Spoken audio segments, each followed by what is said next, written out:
What's good? Um, I back in 2001 presented the idea of doing a coffee shop to a couple of my good friends at the time, and I got them together. Specifically, I made up a plan. I figured out that you need investors to invest in a coffee shop, like in coffee shops to start were according to my research then. Of course, I know a lot more now, but my research then was, and since, also since me and both of those friends, we worked together at a seafood restaurant. So we already had, that's my son in the background playing video games. So we worked together in a seafood restaurant, and we already had an idea of how a um, place runs, right? Um, However, my friends, they were never, my friends are and were just cogs in the system, and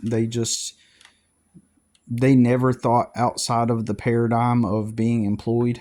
Um, in fact, that's just reality to them. Reality is just we're surrounded by authorities, and they have the jobs, and we go pick which job we want. In fact, one of those friends was the guy who once upon a time we used to get together for wings, or every Monday we would get together to eat somewhere for dinner, and we would talk about just BS and stuff. And one time, my one buddy, he says, I wonder where we'll be in 20 years. And, wonder what job Andrew will have, he said to my friend Andrew. Wonder what job Andrew will have. Wonder what job I'll have. And Billy, what job you will have. What will be our jobs? Because he's just a total cog in the wheel. He's and both him and both of my friends, they're both just non life is just you are planted into the world, and the authorities have the jobs for you, and these authorities will just like I don't know how they perceived the restaurant that we worked at. One of my buddies, he still talks about that restaurant to this day. All it was his high school job, but he still acts like it was this place where his most valued memories were formed, and all it was him just breading fish and cooking fish. That was it. There's really nothing special about it. It was a stepping stone, right? And he talks about the owners. Like I don't know. I if I were to go into it, I'd be talking for forever. How he talks about that place and sees that place, and it's just like, both of my buddies, they just they never thought that deep into it. All they knew is that those two owners were just the owners, and somehow they must have maneuvered some angle, some way, through some strategy, or they knew somebody that knew somebody, which enabled them to be able to do a Captain's Galley franchise, because that's the way the average layman thinks. The average layman, they just think that that like anybody has like for example, in this instance, a seafood restaurant, these ambiguous, mysterious, like beyond our reality events come into play, and suddenly you're just handed a seafood restaurant in some way, right? Or I don't know exactly what they think,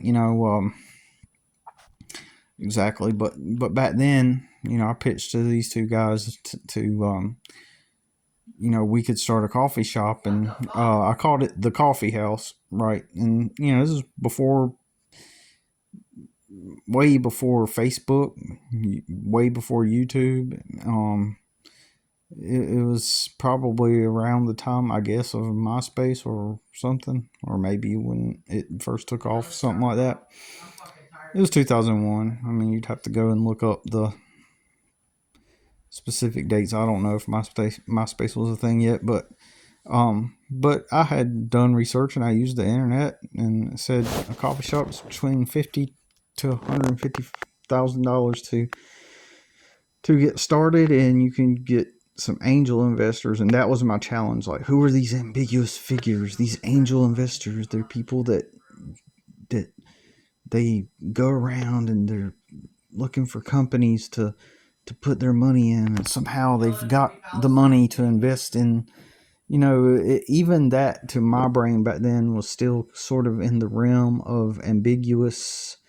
I don't want to go as far as to say fairy tale, but some kind of not even otherworldly, but some kind of untouched realm that you just don't have access to, and somewhere in some high skyrise building on some city skyline of some major city, and this office is this angel investor, and he's just sitting up in there, and he's looking for the businesses to put the money into, and because we have been conditioned and taught that everything is a sort of like a little fantasy, and that our reality is that we have our authority figures that surround us, and they provide us the jobs, and anything outside of that realm of thinking, that mentality, is just this wondrous,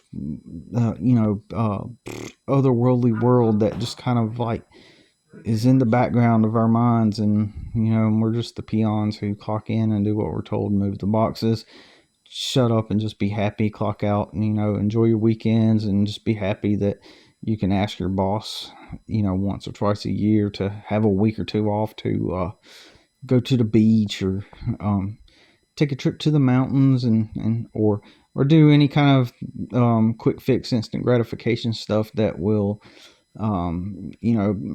tingle your senses. Oh man, I gotta go to Jamaica, or I gotta go to Bahamas. Oh man, I'm going down to the Florida Keys, or and I'm gonna go down there and I'm gonna see the sights and take some pictures and make the memories, and that's living life. Just let me ask my boss first, and we're taught that this is normal.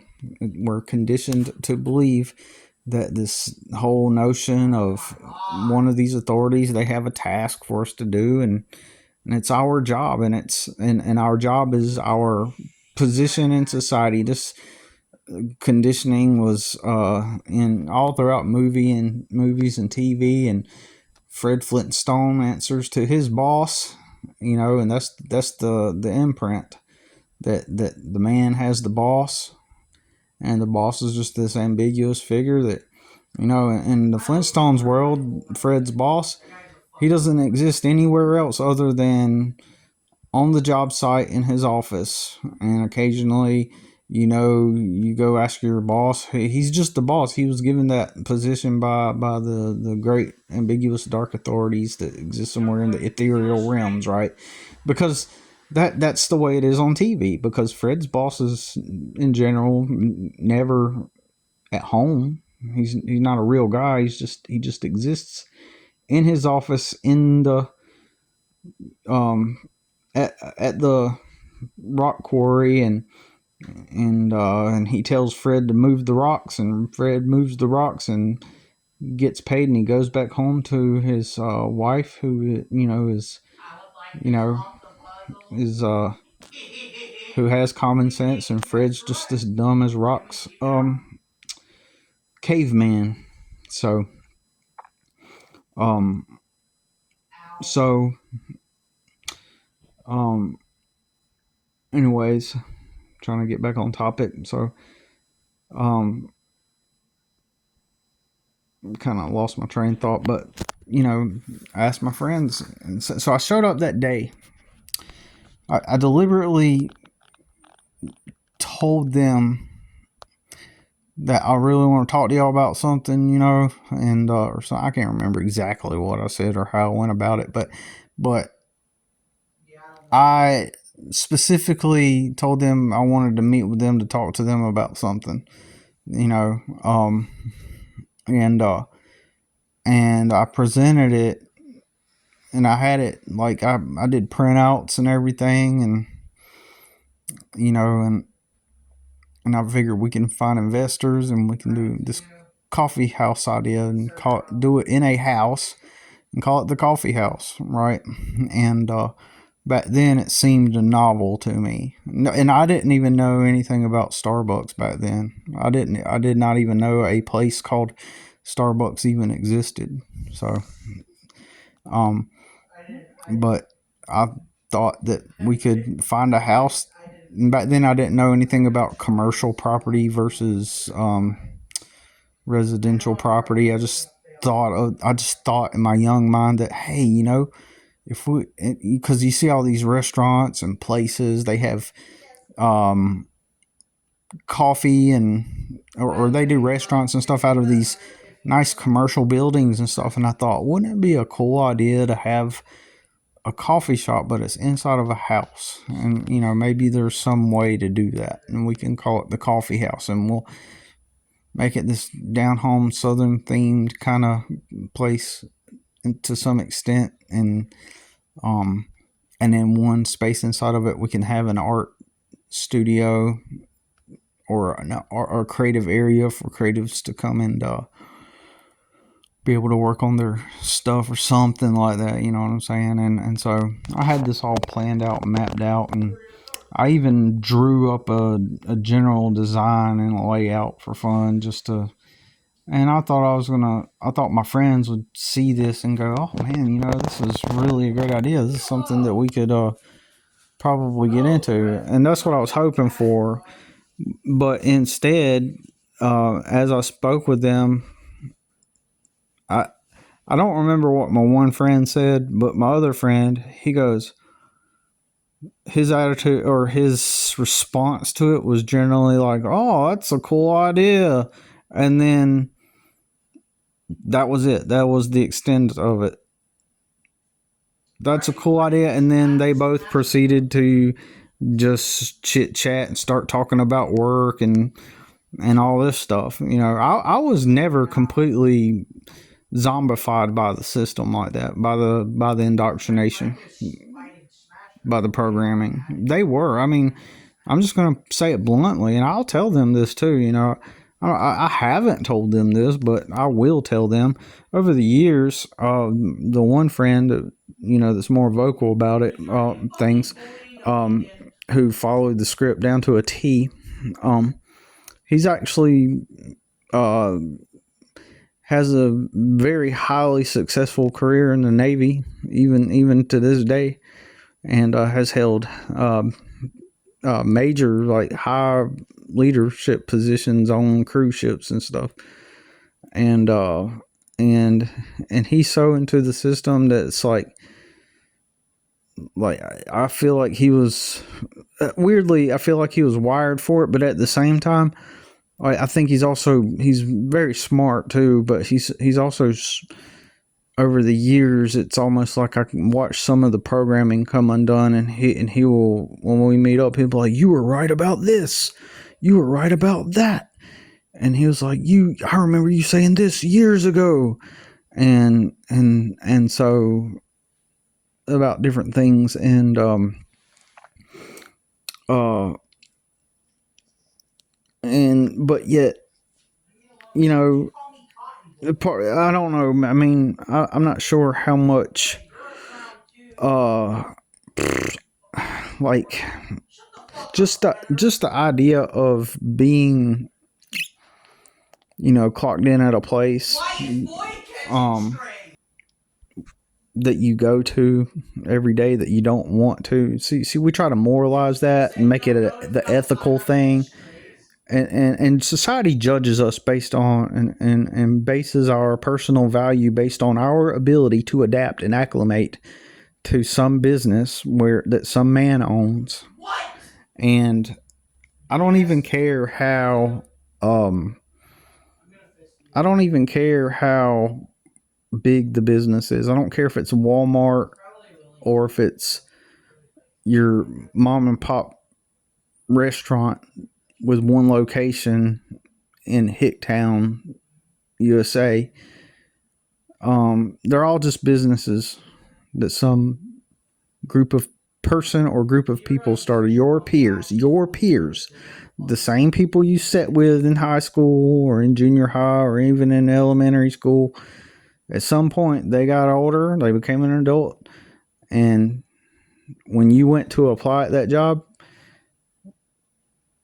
what you're thinking is this, like, these authorities are giving you this position at this company, and what it really is you're just asking one of your peers to help them go build their business. It's literally, and I say the word literally, okay?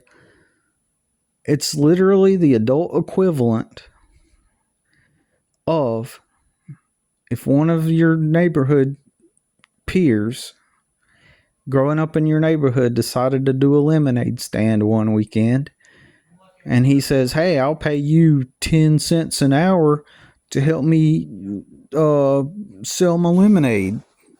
Help me sell my lemonade today." And you go, or whatever amount, and you, let's just say you go help him for the day, and he earns $50 off of his lemonade stand, and he goes, "Well, you know what? Thanks for your help. I'm going to give you $10 for helping me today." That's literally what you're doing at any job that you're clocked in at. Somebody owns that place, and all you're doing is just helping them run their dream and build their dream, and they're going to cut you a little check. This isn't a communist. Well, I mean, we could go deeper into how things really are, but we can go break things down to their complexities. I had to pause it because my son's joking around with his friends. I didn't want to. It's too distracting, and and also my son has different friends of various different races, and let's just put it this way, they like to joke with each other, and his best friend is black, and he has a friend from Iraq, and he has, I can't remember everybody, but he has a Mexican friend, yeah, and they're boys, and so, you know, they will let's just put it this way, they're not duped by the woke virus, and so their language indicates that.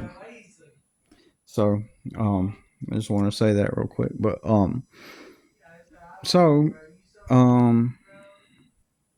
yeah, I'm trying to get back on point.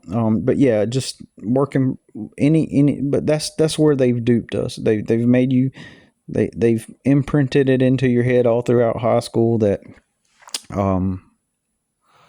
that life is just, you know, picking out which authority figure you're going to go obey and serve, and they're going to, in the same way they let you have summer break or a week off at Christmas and during Easter,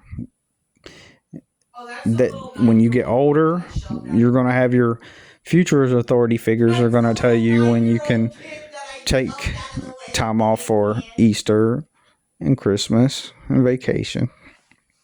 That's all it is. That's all public school is for. The Prussian model, the public school system is based on what I hear. It's based off the Prussian model of education, which is literally meant to prime you to become workers for the people that own the businesses, right? That's all it is.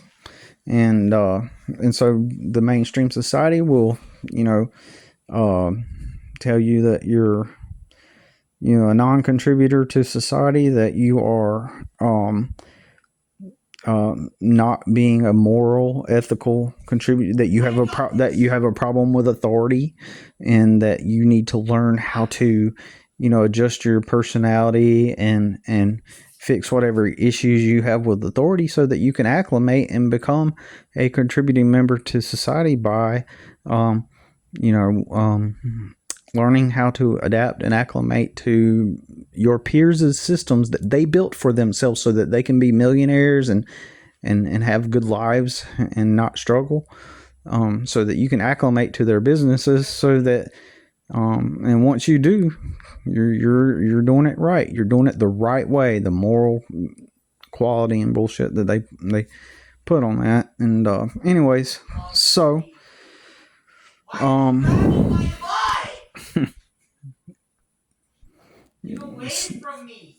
so uh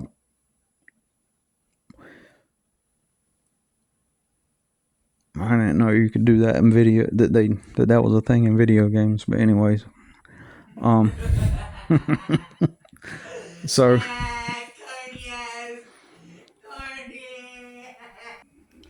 yeah, so back to trying to convince my friends, like, over the years, during that time when I was younger, I didn't know how to put into a lot of things into words, and I just intuitively mostly knew that everything was kind of fucked and was designed to strip you away from freedom, right? Which, in my opinion, should be everyone's goal. Freedom, and how do you know if you have freedom? Do you wake up every day and do what you want on your own terms?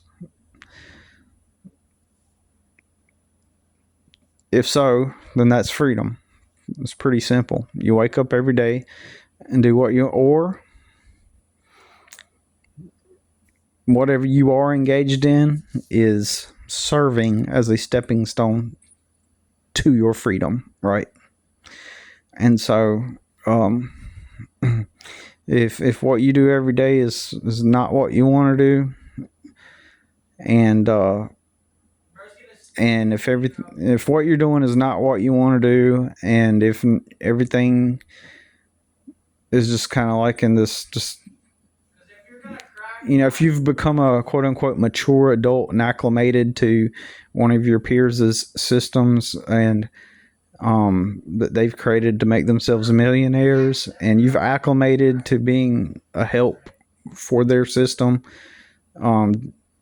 just so that you're able to provide a box to, reside in when you're not building their systems up for them.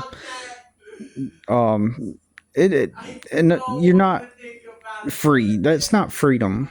Most people hate their jobs. We all know that. Everybody that in their right mind knows that most people would rather not be working at where they're working. And people will try to make up this stuff about, like, well, everybody has to do what they have to, because it's what they have to. Well, if there's anybody that understands that, it's me. But the whole purpose of life is to choose freedom, is to pursue freedom. And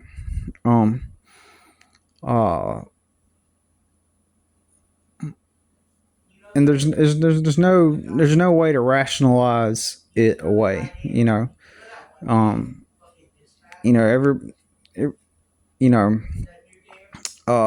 The system is just designed to keep us trapped, and that's what it is. It's entrapment. That's what it is. The system is entrapment. So, my buddy that's in the Navy, interestingly, he's just one of the best examples of someone who's just full on conformed and adapted to the system. He would be considered a real man who has done everything right. In my opinion, everything was handed to him. Basically, I'm pretty sure he got to live for free while he went to college and worked, and I'm pretty sure he paid off all of his college with the money he made at his job, at the jobs he worked at while he lived with dad. And I'm pretty sure his dad didn't charge him any bills. I'm pretty sure every single cent went back into building his future from the ground up.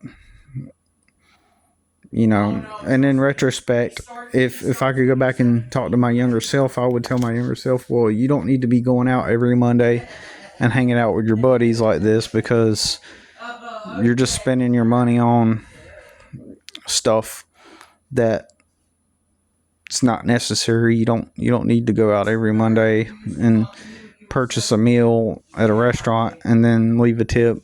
And you should be spending time with people that are. You need to be finding people that are like-minded.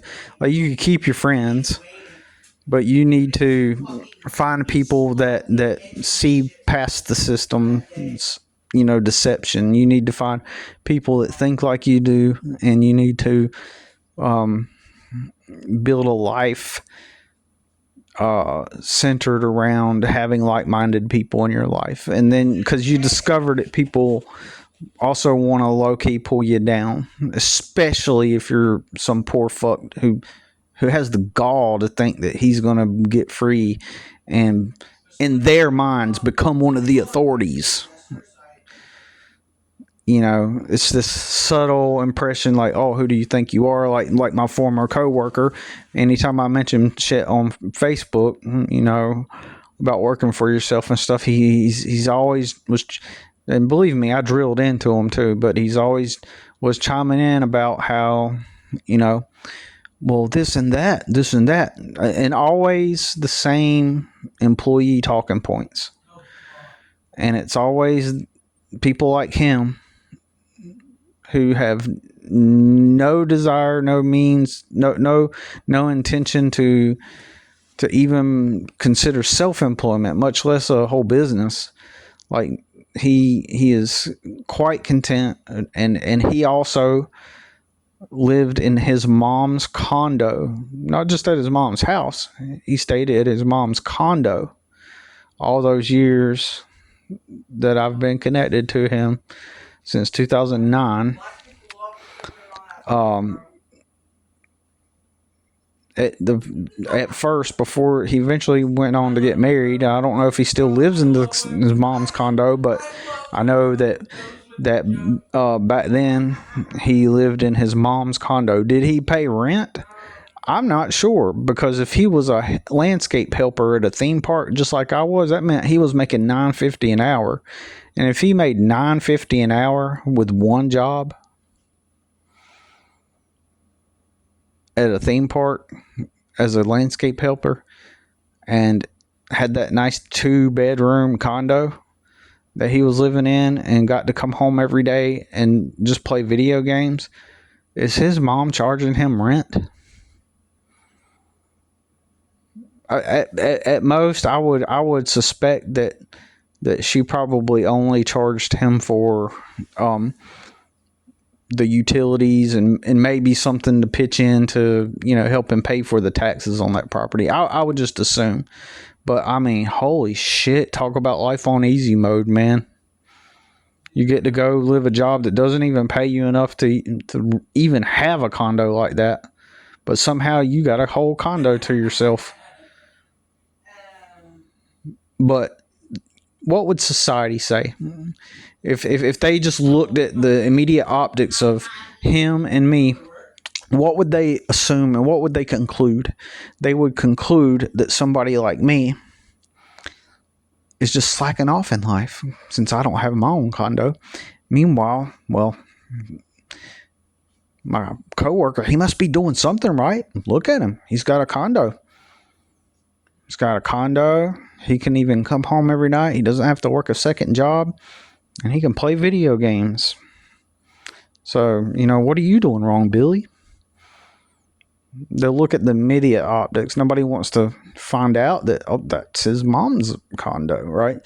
So, anyways, that dude would always just give me shit about just the mirror. And so he goes, oh, you must think that, you just want to be seen walking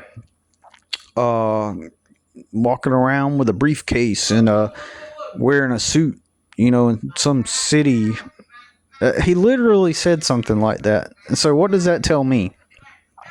That tells me that he perceives the idea of me having a business, or just having a business in general, as someone who desires to be seen and viewed as someone who feels important and appears rich, someone who wants to be rich and feel and look important. You must want to be, Mr. Wall Street, Mr., wearing a suit and tie, and it's like, because that is one of the impressions of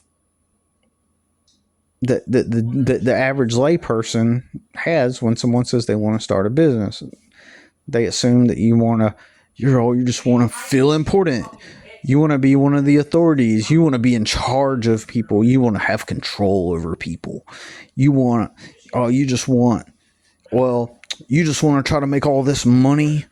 Us morally righteous, see us people that we clock in, see, we're moral. We're moral. We're ethical. And, we're not like those rich guys who want to like make all the money, and you just want to make all the money. If you want to start a business, you just want to make all the money, and so that's the way everybody thinks. And that's the way he was suggesting. And he's not the only one, he's just one of multiple people that just kind of assume that, oh, you want to go into business for yourself so you can have all the money. Because why do they think that way? Because when they're in the break room and a flash glimmers through the window blinds and a flash of light enters the break room, and someone pulls down the blinds and notices that the boss is pulling up in his Mercedes, right?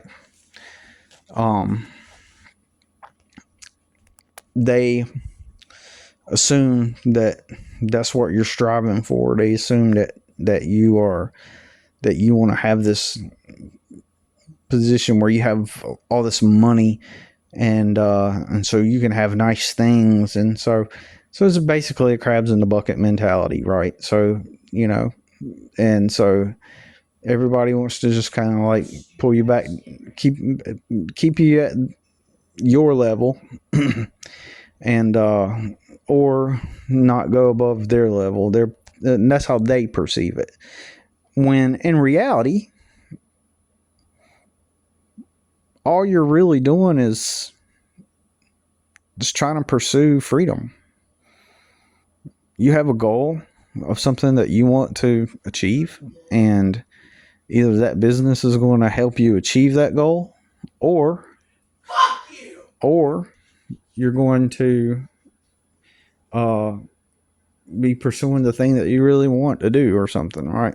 Like I'm pursuing landscaping as a stepping stone to achieve a better goal. Well, currently I'm pursuing landscaping just to survive, right? Because I do a little bit better than I would if I were clocked in. So, I mean, it's what I got to do to survive. If I often tell people, like, well, yeah, maybe I can go work at that warehouse one day, but in order for me to have the privilege to go work at that warehouse, I need to work for myself, because currently I can't afford to work at the warehouse. I'm gonna need to get to a better place financially before I can have the luxury and privilege of being able to go work at the warehouse, right? Because if I'm going to get paid, work for 40 hours and get paid so less, and be stuck around people I hate, and listening to people talk about their quick fix, instant gratification lifestyles and their escapism and their and lack of desire to even want freedom. It's just this kind of like pool of complacency where it's just, hey, this is my life. I'm not going to try to pursue anything beyond the rhythm of what I've been indoctrinated to, to live. I'm just, and I'm just going to it reminds me of the druggies that I hung out with in 2017 and 2018 that worked at Starbucks. They were unlike the rest, and uh, and I just thought it was kind of funny, but that all of them, you know, would talk about how different they were, and these were legitimately those types of people that did all the drugs, and they talked about and they smoked all the stuff, and that had been a while since I had been in social groups where uh, um, people were using drugs and stuff like that. It had been a while when I started hanging out with these people. It had been a while since I had been in environments where there was the party atmosphere and the culture and stuff like that. And so I started hanging around them, and they would have get-togethers, and they'd pull out the weed, and then one of the get-togethers they pulled out the more harder drugs, and they went into the bedrooms to do the harder drugs and stuff. And you know, um, I was hanging out with them though, trying to just just connect with people. And I'm an open-minded person in that, I'm always open to see if and where I'm wrong. I'm always open up. I would like to think that I have a open mind to new things and to meet new different type of people. And even if they do things that I just detest and abhor, like things that I just think are so stupid, like smoking the weed and doing the drugs, like I'm always open to see if I'm wrong about anything. And so, that's one of the things I try to be non-judgmental. And usually those are the same folks that are they are the most judgmental. But what I'm saying is these also are the people that always like to kind of philosophize, right? They always like to, one girl was a hippie, super kind of like hippie chick type, sort of. And then this other dude, he was like an effeminate hipster type. And all these dudes, most of them acted kind of like soy and effeminate, which was kind of another reason that got me curious. So when I was invited to hang out with them, I was just kind of like curious, like, what are these people like behind the scenes, right? Because I'd not really hung out with all these effeminate types or lack of masculinity types, and they talked about that. Oh, masculinity, but they were the woke people. They were literally the woke people. Some of them were gay, and some of them were I don't know, effeminate hipster types, and but there was this emphasis that they made on how different they were. I never said anything to them. Like, what I'm thinking in the back of my mind, like, y'all are not different. Y'all are just so full of yourself. And they would say things like how they're not like the rest because, like, they do the drugs, and everybody's copy and paste. Like, they're doing the drugs, they're just doing everything that everybody else is doing, and while thinking that they're being so different, and they're like being literally conformists.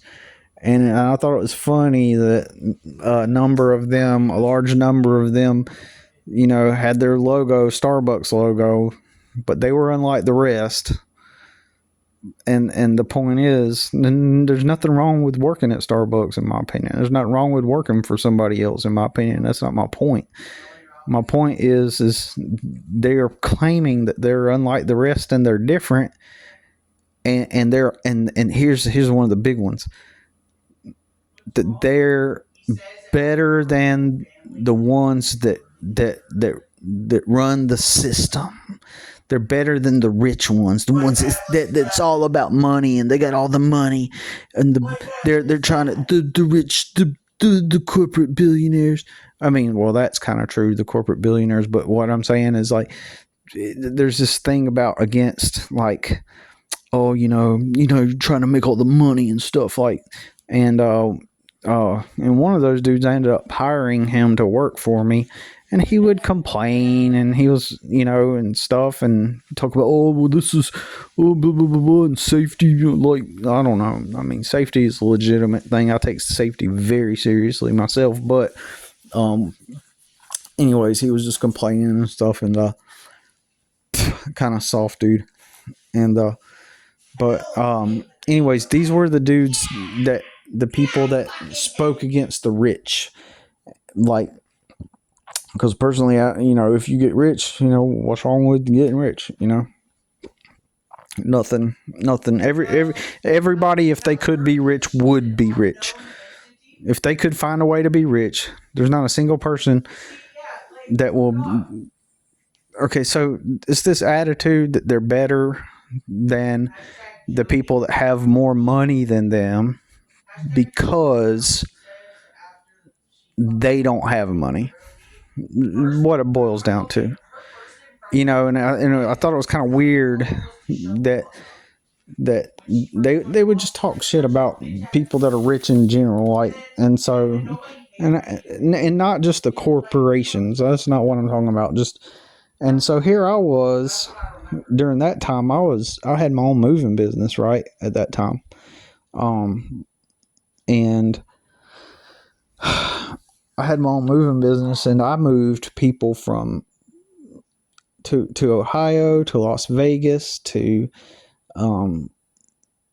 different places up in North Carolina, and where else? Where's another long distance? I did a few long distance moves, but most of my moves were local. And I also worked part time for a moving business, and that prompted me to start my own moving company, and so I did. And when they would talk shit about like stuff like that, see, I was also living out of my truck. But when they would talk crap about fucking the system and blah blah blah, and kind of act like they're better than the people that do make money because they're humble, and they're clocked in, and they're the humble ones, and because they're clocked in and they're unlike the rest, but yet they're wearing the Starbucks logo, right? They are helping the guy that they work for decided to start a coffee shop, and he's making millions, and they're helping him do it. And so me knowing that, I'm doing my own business, like they didn't even know that I had a business. Well, I guess they kind of did know that I had a business, right? And I just think that they were too blind and ignorant to comprehend that I had a business. All they knew is that I was this guy that lived out of my truck, right? So when they talk shit about making money and stuff, I just had to sit there and just listen to them and go and not say anything, thinking like, these aren't people that I'm going to be able to just openly share how I feel about things with, because they're going to definitely be the first people to pull me down. So if I were to start saying, hey, if my company ends up making me $1 million, I'm not going to lower my head and humble myself. If I made $1 million, I'm not going to lower my head. I may have $1 million, but I'm just gonna be, like, I'm just gonna be humble about it, right? I'll make sure, guys, that I don't boast and be arrogant about my million. And and actually the truth is, if I did make millions, right, if I legitimately did make millions, I would be one of those millionaires who doesn't flaunt it. I would just do what I want, and but you can't talk to them about stuff like that. But I would have like I mean, I'm pretty sure some things might reveal that I have some money, like, but I won't like. I don't need to put on the image of of a selfish millionaire. Like, I'm gonna be like very uh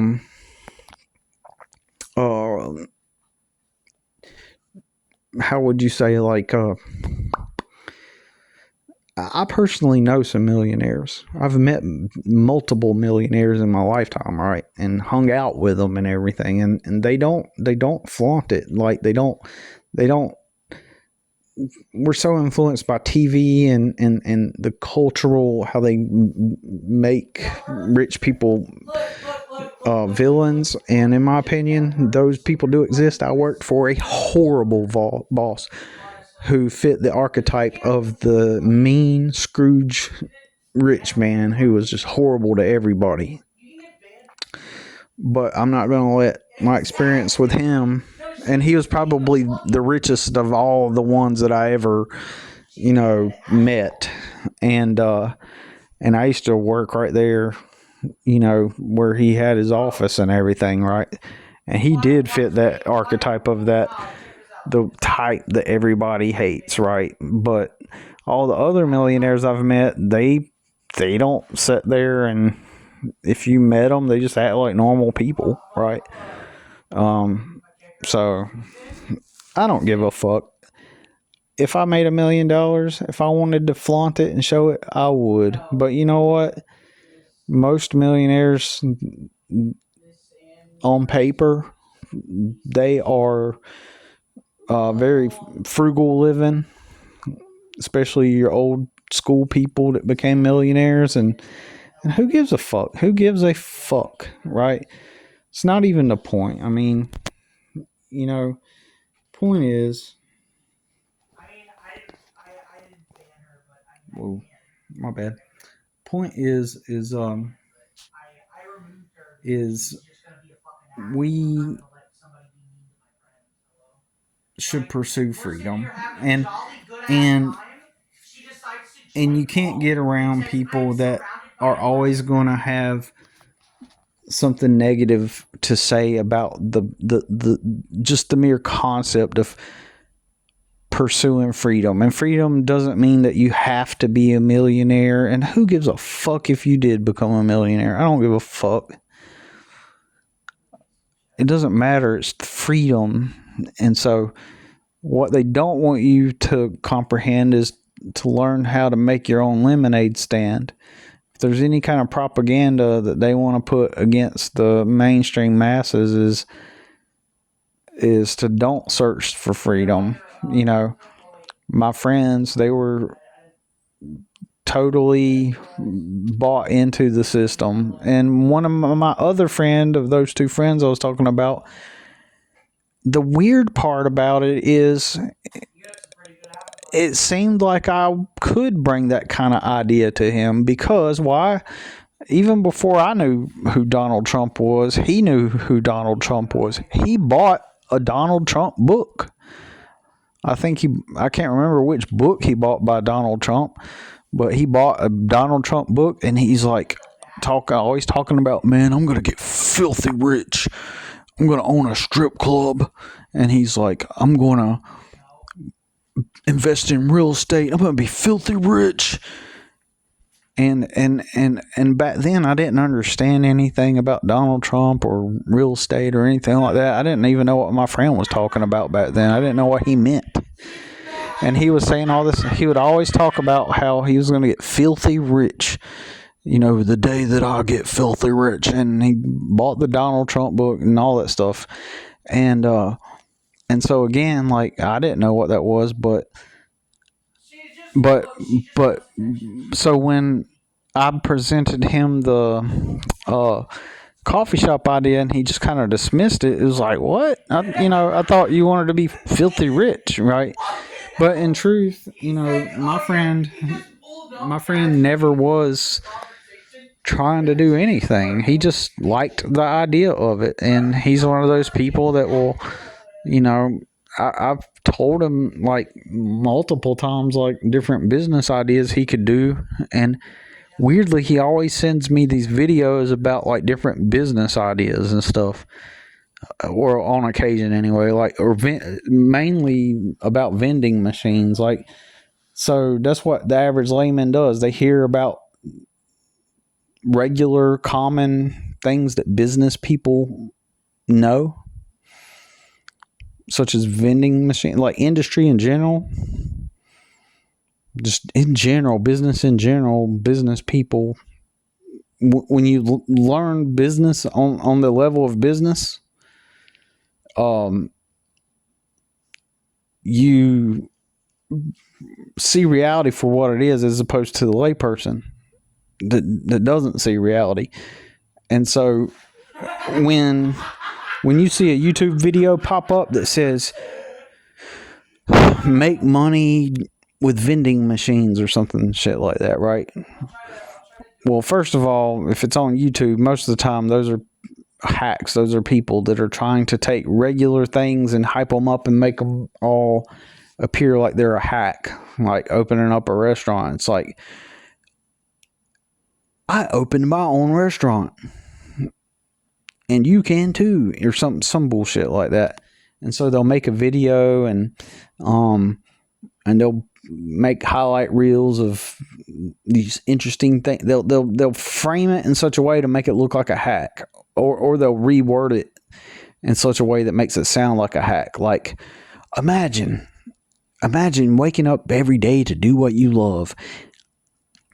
I figured out a new way. There's a new way that you can make food and have people buy the food, and you'll become a millionaire. And so I ordered the food from a food supplier, like U.S. Foods. You know, I'm just talking off the top of my head. I ordered the food from a food supplier, U.S. Foods, and they deliver it to a building. And in this building, I put up some chairs and I put up a cash register. Next thing, I put up a cash register. Next thing, I got 5 people to help me hand out the food to the people. They sit at the tables and we hand it to them. We cook it up and we give it to them. And then they pay. And then that's how I get paid. And then I give a portion of that payment to my 5 people that are helping me give these people food.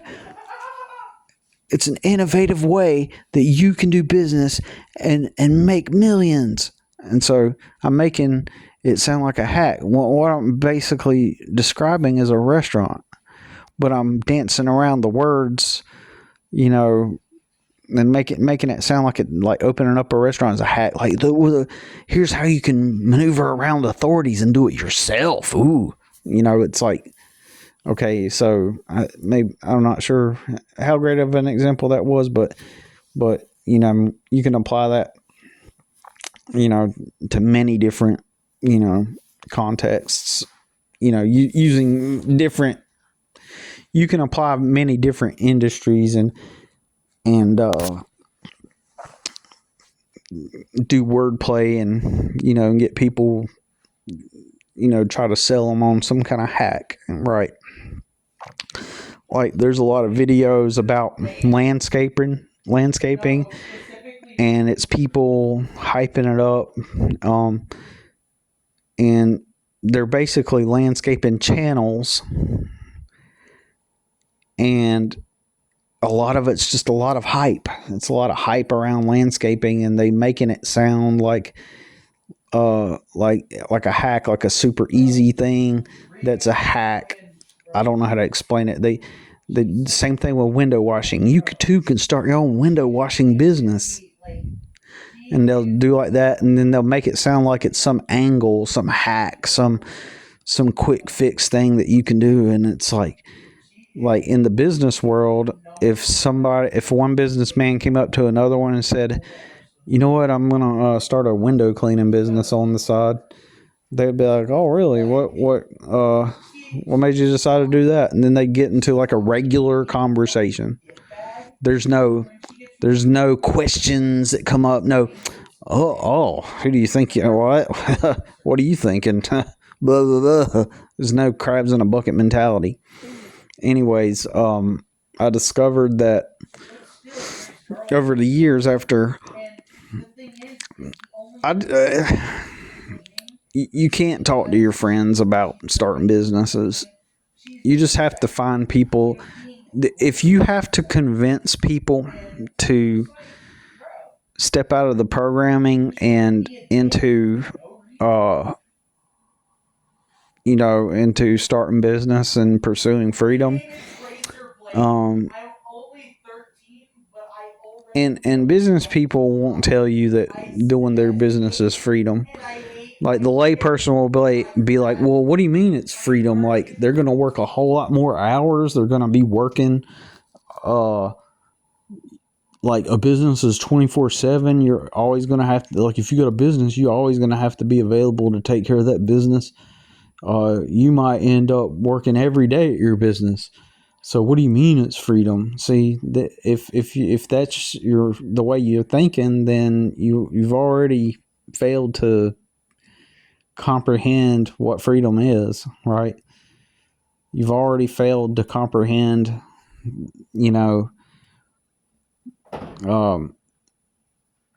what I'm talking about, and you're amongst the complacent masses, right? When you talk like that, and about to wrap the video up, but because when you talk like that, like, it shows that you're still in the mentality that work is just this thing that you don't want to do, and it's okay to, like the way you do it is you clock in and do what you're told, and then you get your time off. Like, you do this thing that you don't want to do, and that makes you a morally righteous person in order to have your box at night. And